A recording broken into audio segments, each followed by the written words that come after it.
আসসালামু আলাইকুম বন্ধুরা, আশা করি সকলেই সুস্থ আছেন।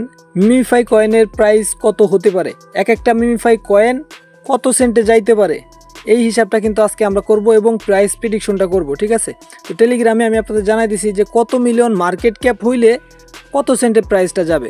তবে এইখানে আজকে আমি আপনাদের মাঝে আলোচনা করব যে কত মিলিয়ন মার্কেট ক্যাপ যাইতে পারে এবং সেই অনুযায়ী প্রাইসটা কত হইতে পারে। কি বলবেন আপনি? কোনো কিছুই তো আমাদের হাতে নাই, সব কিছুই তো ওদের হাতে। তো এখানে দেখতে পারবেন একজনের কিন্তু এখানে 100 বিলিয়ন কয়েন ছিল এবং সে এখান থেকে কয়েন পাইছে কত, এখানে দেখতে পারবেন যে 1237টা কয়েন কিন্তু সে পাইছে। তারপরে এইখানে দেখেন, এইখানে একজন কিন্তু এখানে দেখতে পারবেন 33,000 কয়েন পাইছে। তারপরে এখন সে লিখছে মিমিফাই ফিনিশ মি। ঠিক আছে, কারণ সে এখানে কিন্তু ইনভেস্ট করছিল, সে যেই পরিমাণ ইনভেস্ট করছে সেই অনুযায়ী কিন্তু তার এই অ্যালোকেশন কিন্তু তার ভালো লাগে নাই, বা তার কাছে মনে হয় যে তেমন প্রফিট কিন্তু সে এখান থেকে পাবে না। আমিও কিন্তু এখানে $122 মতো কিন্তু ইনভেস্ট করছি মিমিফাইতে। ঠিক আছে, তো আমি কত পাইছি সেটাও আপনারা দেখতে পারবেন। ভালো পরিমাণ কিন্তু মানুষ স্টেক করতেছে। ঠিক আছে, স্টেক করতেছে কারণ আপনারা জানেন যে বুলরান সময় এখন। ঠিক আছে, এখন কিন্তু লিস্টিংয়ের পরে কিন্তু প্রাইসটা ডাউন হবেই, তারপর কিন্তু প্রাইসটা এক সময় ভালো জায়গায় যায়। বেশিরভাগ কয়েনই দেখবেন যে লিস্টিংয়ের পরে ডাউন যায়, তারপরে কিন্তু মোটামুটি লেভেলের একটা প্রফিট কিন্তু অবশ্যই দিয়ে যায়।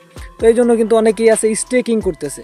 তারপরে এইখানে দেখেন, এখানে সে 31 বিলিয়ন কয়েন ছিল, তার এখানে 31 বিলিয়ন পয়েন্ট ছিল, তার বিনিময়ে এখান থেকে 22,800 কয়েন পাইছে। আর এইখানে একজন 31 বিলিয়ন পয়েন্ট নিয়ে সে এখান থেকে পাইছে 22,000 কয়েন। ঠিক আছে, তো কিভাবে ডিস্ট্রিবিউশন করছে আল্লাহ জানে। দেখতে পারবেন একজন এখান থেকে 29,000 কয়েন। আমরা এখন দেখবো যে তাদের কয়েনের প্রাইস কেমন হইতে পারে এবং কত মিলিয়ন মার্কেট ক্যাপ তারা ধরতে পারে। এখন কিন্তু বুল রান সিজন চলতেছে। ঠিক আছে, এখন কিন্তু মার্কেট ক্যাপ অবশ্যই একটু বেশি হওয়ারই কথা। তো এখানে কিন্তু সকল ডিটেলস দেওয়া আছে, এগুলো আর আমি বলতেছি না, সময় নষ্ট করব না, আপনারা এইগুলা দেখে নিতে পারবেন। তবে এখানে কত মিলিয়ন মার্কেট ক্যাপ যাইতে পারে এই বিষয়টা আমি আপনাদের দেখাবো। তো এখানে দেখেন ফার্স্টে যে ডক্স কয়েনটা মার্কেটে আসলো, তারা কিন্তু হচ্ছে বুল রান সিজনের সময় আসে নাই, তারা কিন্তু অনেকটাই আগে আসছে। তো তারপর তারা কিন্তু এখানে 1 বিলিয়ন কিন্তু মার্কেট ক্যাপ কিন্তু তারা ধরছিল। ঠিক আছে, ডক্স কয়েন। তারপর আপনি যদি নট কয়েনের কথা বলেন, নট কয়েনে কিন্তু 1 বিলিয়ন তাদের মার্কেট ক্যাপ দিয়েছিল শুরুতেই, এবং পরবর্তীতে কিন্তু এটা 3 বিলিয়ন প্লাস হয়ে গেছিল। ঠিক আছে, তারপরে দেখেন ক্যাটি। ঠিক আছে, ক্যাটি কয়েনটা কিন্তু আপনার 400 মিলিয়নের মতো কিন্তু তারা মার্কেট ক্যাপ দিতে পারছিল। তারা কিন্তু 1 বিলিয়ন মার্কেট ক্যাপ দেয় নাই, কারণ তাদের টোটাল সাপ্লাই ছিল 400 মিলিয়নের মতো। এই জন্য তারা কিন্তু 400 মিলিয়ন কিন্তু এখানে লিকুইডিটি দিছিল, মানে লিকুইডিটি হয়েছিল শুরুতে। তো তারপরে কিন্তু প্রাইস ডাউন যাইতেছে। তো এখানে দেখতে পারবেন ক্যাটি কয়েনটা কিন্তু এখনও ভালো কোনো পাম্প করে নাই। অন্য কয়েন কিন্তু একটা পাম্প কিন্তু অবশ্যই করছে। ঠিক আছে, কিন্তু ক্যাটি কয়েনটা কিন্তু এখনও পাম্প করে নাই, এখনও কিন্তু ডাউন অবস্থায় আছে। তো যে কোনো সময় কিন্তু এটাও পাম্প করতে পারে। তো এখন কথা হলো যে মিমিফাইতে কত মিলিয়ন মার্কেট ক্যাপ ধরতে পারে এবং কতটুকু প্রাইস আসতে পারে। দেখেন এখনও কিন্তু বাইন্যান্সে লিস্টিংয়ের আপডেটটা কনফার্ম হয় নাই। তো এর ভিতরে যদি বাইন্যান্সে লিস্টিংয়ের আপডেটটা চলে আসে, তাহলে কিন্তু হিসাব নিকাশ সব কিন্তু পাল্টে যাবে এবং প্রাইসটা কিন্তু ডাবল হয়ে যাবে। ঠিক আছে, তো এইখানে দেখতে পারবেন যে মার্কেট ক্যাপ আছে, তো নট কয়েন ডক্স কয়েনের মতো তো মার্কেট ক্যাপ দিতে পারবে না, কারণ তারা তো টেলিগ্রামেরই একটা প্রজেক্ট ছিল এবং ওইটা খুবই ভালো একটা প্রজেক্ট ছিল, নট কয়েন বলেন ডক্স কয়েন বলেন। ঠিক আছে, তো তাদের মতো অত বেশি পরিমাণ মার্কেট ক্যাপ কিন্তু দিতে পারবে না তারা। তারপরেও যেহেতু বুল রান সিজনে তারা আছে, এখানে কিন্তু যে খুবই সামান্য মার্কেট ক্যাপ, যেমন আপনার যখন একটা কয়েন ছিল ক্যাটস কয়েন, তারপরে আরও একটা কয়েন ছিল হচ্ছে আপনার আরবিটিসি, মানে ফালতু কয়েনগুলা। ঠিক আছে, ওইগুলার মতো না।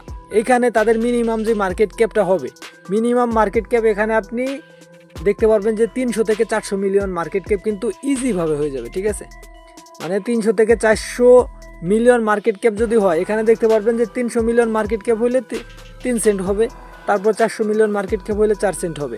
ঠিক আছে, এটা শুরুতে থাকবে। ঠিক আছে, শুরুতে কথা আমি বলতেছি। এইখানে কিন্তু আরেকটা বিষয় আছে, যদি বাইন্যান্সে লিস্ট হয়ে যায়, যদি এই কয়েনটা দেখেন বাইন্যান্সে লিস্ট হওয়ার আপডেটটা চলে আসছে, তাহলে দেখতে পারবেন যে তাহলে আমাদের টার্গেট কিন্তু থাকবে এই 1 বিলিয়ন পর্যন্ত। ঠিক আছে, 500 মিলিয়ন থেকে 1 বিলিয়ন পর্যন্ত কিন্তু তারা তাদের মার্কেট ক্যাপটা পৌঁছাইতে পারে, এবং সেই ক্ষেত্রে দেখা যাবে যে 5 সেন্ট থেকে 10 সেন্ট পর্যন্ত একটা কয়েনের প্রাইস যাইতে পারে।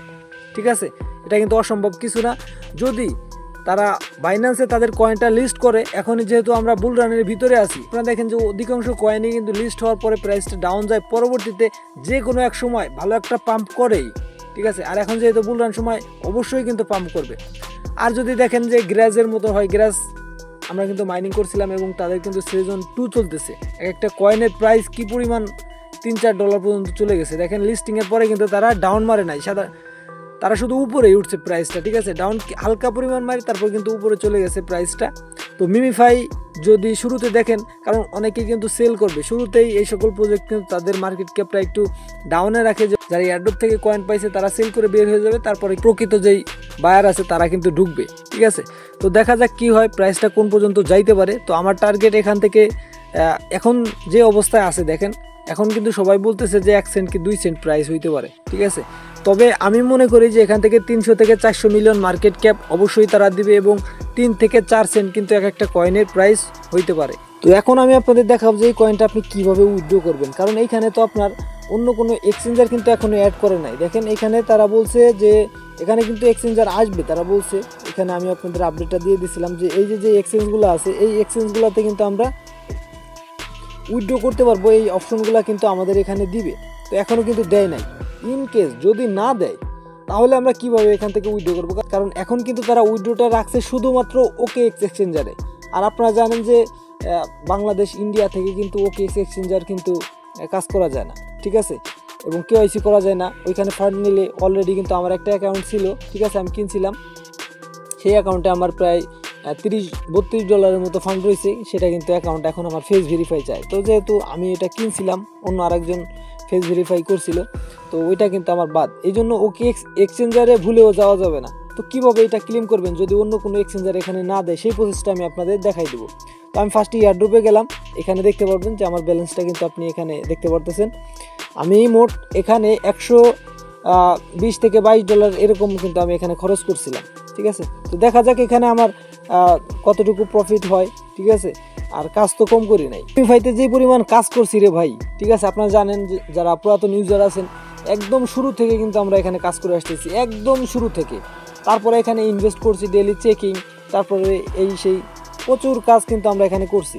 তো এখানে উইথড্রর প্রসেসটা আমি আপনাদের দেখাই দিই। এইখানে যে অপশন ক্লেম আছে, এখানে যদি আপনি যান, এখানে দেখতে পারবেন যে আপনার OKX এর UID দিতে বলতেছে এবং অ্যাড্রেস দিতে বলতেছে। এটা ভুলেও দিবেন না, এই OKX এ আপনি উইথড্রটা দিবেনই না। তো কিভাবে উইথড্র করবেন এখানে আপনাদের দেখাই।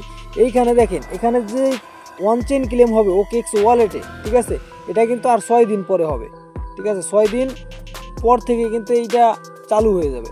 কোনো এক্সচেঞ্জার যদি এখানে না দেয় তাহলে আমরা এই ওয়ালেটে ক্লেম করব, ঠিক আছে। OKX ওয়ালেটে আপনারা জানেন যে VPN ইউজ করে কিন্তু সব জায়গায় ওয়ালেটটা ব্যবহার করা যায়। OKX যে ওয়ালেট আছে এই ওয়ালেটে আপনি এখানে কিন্তু আপনার 0.2 সই কিন্তু আপনি এখানে রেখে দিবেন, কারণ এইখান থেকে কিন্তু আপনার অন্য অন্য এক্সচেঞ্জারে নেওয়া লাগতে পারে, ক্লেম করার জন্য ফি লাগতে পারে। তো অবশ্যই কিন্তু আপনারা যদি দেখেন যে এক্সচেঞ্জারগুলো না দিতেছে, সরাসরি এক্সচেঞ্জারে নেওয়ার অপশন যদি না দেয়, তাহলে কিন্তু আপনারা OKX ওয়ালেট দিয়ে ক্লেম করবেন, এবং আপনাদের এই ওয়ালেটের কিন্তু ফার্স্ট ফ্রেশ কিগুলো অবশ্যই কপি করে রাখবেন। এই যে এখানে ব্যাকআপে ক্লিক করে আপনার যে ফার্স্ট ফ্রেশ কিগুলো আছে ওইগুলো কপি করে রাখবেন।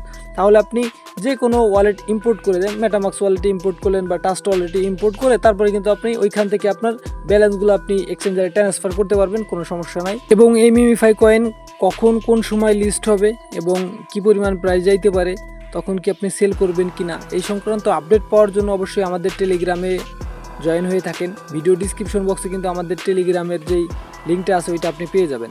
ধন্যবাদ সকলকে সম্পূর্ণ ভিডিওটি দেখার জন্য। দেখা হচ্ছে নতুন আরও একটি ভিডিওতে।